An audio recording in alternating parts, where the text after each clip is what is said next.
In Newton County, 2 fires overnight had crews in battle. 1 mobile home was a total loss. Channel 2's Ryan Young continues our live severe weather Team 2 coverage. He talked with the family about starting over. Ryan?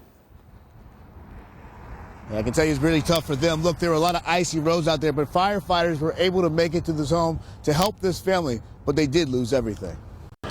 It's just horrible. I mean, there's no real words I can put into. Jay McDaniel stands just yards away from his burned out trailer where he lived with his dad, and it's easy to see why the teen is at a loss for words. Everyone was looking for me because I was staying at my brother's house for the night, and it's right down the road, and my dad thought I was in there, and he was screaming and yelling for me. He had the fireplace going, and of course he left the screen open where he could start a fire, and when he fell asleep, log rolled out of the fireplace, and he had his jackets, you know, in his little coat rack, and caught the jacket on fire, and then everything just went up.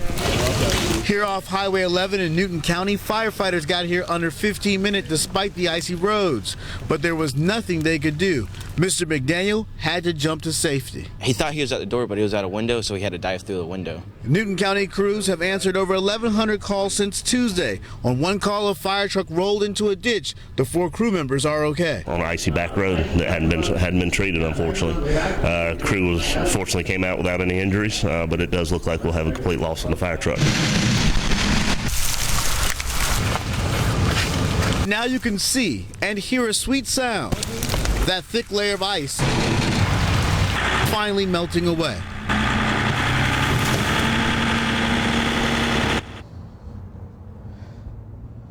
And look, just a few hours ago, this was packed with ice, but now that sun is out, really knocking things down. The big thing, though, we've noticed is a lot of traffic is back out here. People are coming back out trying to get a hot meal. Applebee's and all the other stores were just packed over the last few hours. Reporting live in Newton County, Ryan Young, Channel 2 Action News. And Ryan, what can you tell us about that part of Newton County? Any power outages? I mean, if folks are getting out, is that just cabin fever, or is that because they don't have power back at home?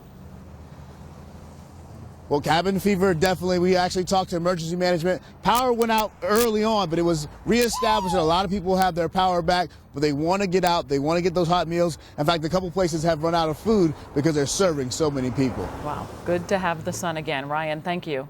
And isn't it good to